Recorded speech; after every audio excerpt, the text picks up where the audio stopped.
Banjir bandang menerjang Desa Bojongkoneng, Kecamatan Babakan Madang, Bogor, Jawa Barat, Rabu sore. Banjir terjadi usai hujan deras mengguyur wilayah ini. Sebuah mobil diduga milik pekerja proyek pembangunan perumahan di Sentul City hanyut terseret derasnya arus banjir. Mobil pun rusak akibat terkena material batu dan menabrak pembatas jalan. Banjir bandang yang tiba-tiba datang membuat sejumlah warga terjebak dan tidak bisa melintasi jalan. Selain hujan lebat, diduga banjir terjadi karena saluran air tersumbat material selama pembangunan kawasan perumahan.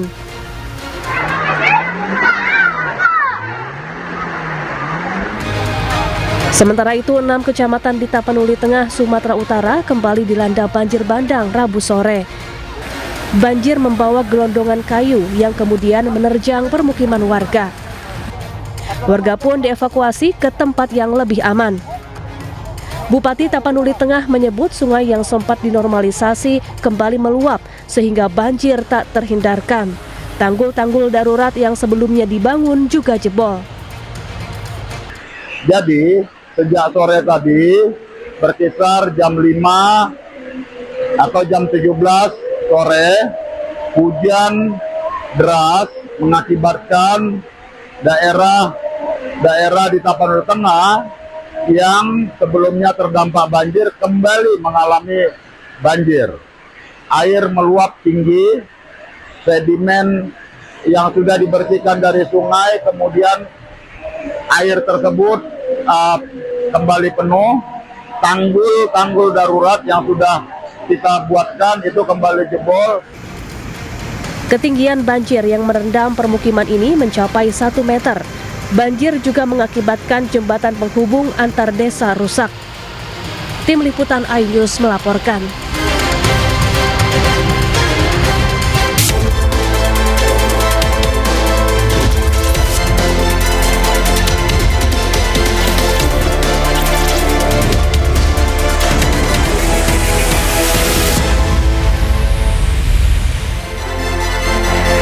Selamat siang pemirsa. DPR RI rapat dengan Kementerian Kesehatan bahas perbedaan data masyarakat miskin di BPJS.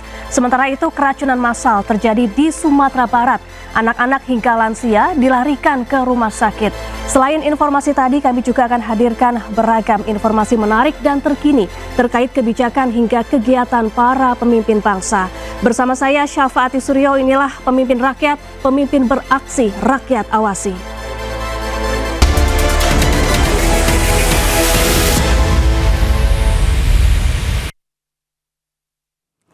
Pemirsa, jet tempur milik TNI Angkatan Udara mendarat dan lepas landas di Jalan Tol Trans Sumatera. Ruas tol disulap menjadi landasan darurat sebagai bagian dari strategi pertahanan negara.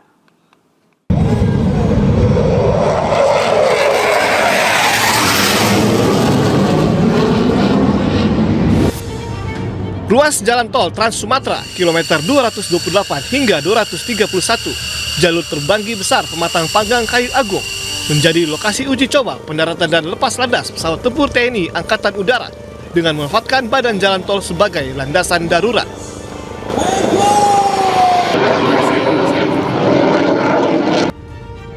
Dua jenis pesawat, yakni Super Tucano dan F-16, meluncur rendah, menyentuh aspal tol, dan berhasil melakukan pendaratan dengan presisi.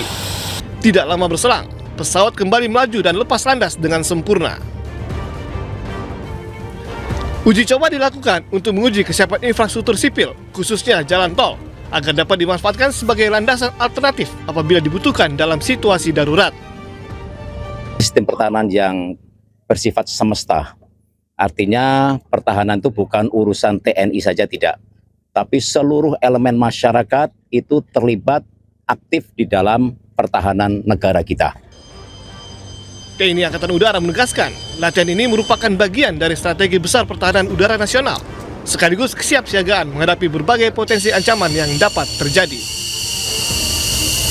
Pemanfaatan jalan tol ini sebagai alternate landasan bagi pesawat-pesawat tempur bersifat sementara dan situasional, artinya tidak digunakan secara terus-menerus, kemudian apabila dibutuhkan baru kita gunakan, dan tentunya aspek lain adalah tidak merubah fungsi dari jalan tol ini sendiri.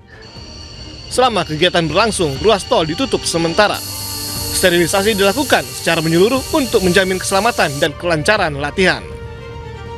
Dari Tol Trans Sumatera Lampung, Andres Avandi, iNews melaporkan. Gelar rapat membahas kisruh penonaktifan BPJS Kesehatan.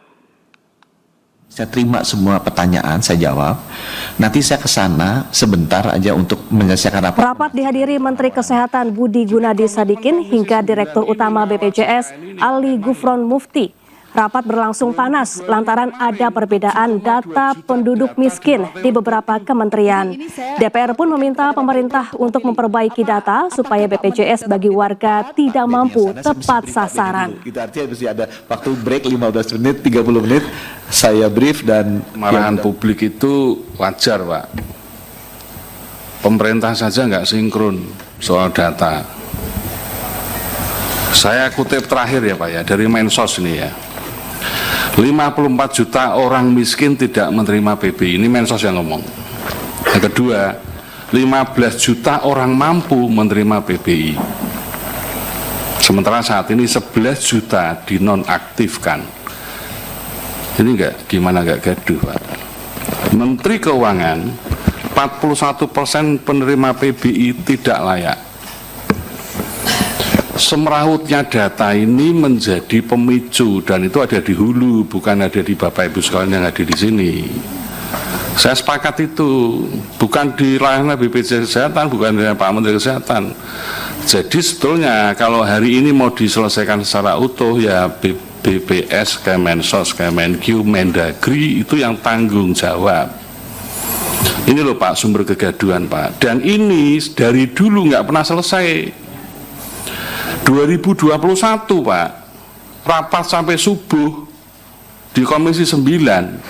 Waktu itu 27 juta kita minta cleansing. dari sisi anggaran Kementerian Keuangan sebenarnya yang dikeluarkan Kemenkyu dengan mengalihkan keluar yang 11 juta yang diidentifikasi bukan masuk kategori miskin ini sama karena sudah diisi oleh 11 juta pengganti orang yang menurut data Sen masuk kategori miskin. Jadi memang kalau ini nanti dimasukkan, ini akan menambah 11 juta dari 96,8 juta. Pemirsa, pemerintah Kabupaten Dharmasraya, Sumatera Barat menetapkan status kejadian luar biasa atau KLB keracunan massal makanan.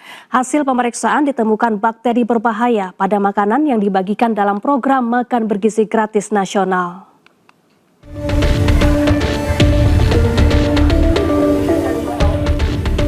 Sejumlah warga di Dharmasraya, Sumatera Barat dilarikan ke beberapa fasilitas kesehatan karena keracunan usai menyantap makanan yang dibagikan program MBG.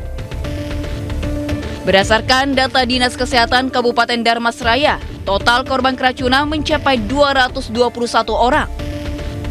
46 diantaranya harus menjalani rawat inap, sementara 175 lainnya diperbolehkan rawat jalan. Para korban terdiri dari pelajar, guru, ibu hamil, lansia hingga balita. Pemerintah Kabupaten Dharmasraya pun terus menyelidiki penyebab keracunan. Hasilnya operasional SPPG terkait kedapatan menyalahi aturan yang ada, sehingga bakteri ditemukan dalam makanan yang dibagikan. Kan hasil investigasi kami, pemerintah kabupaten, memang ada SOP yang disalahi oleh dapur tersebut. Yang berada di Sungai Rumbai tersebut. Nah, salah satu kesalahannya itu adalah membeli makanan basah dari luar, sebenarnya itu tidak diperbolehkan di dalam Juknis BGN. Kemudian juga makanan itu tidak langsung disimpan di suhu chiller, sehingga ini yang menyebabkan dia terkontaminasi dan berkembang biak tadi bakteri itu. Kini Pemkab telah menetapkan status KLB dan menutup SPPG yang terbukti melanggar aturan. Dari Kabupaten Dharmasraya, Sumatera Barat, Budi Sunandar, iNews melaporkan. Kebakaran gudang pestisida sebabkan Sungai Cisadane tercemar. Lantas apa langkah pemerintah? Usai jeda tetaplah di Pemimpin Rakyat.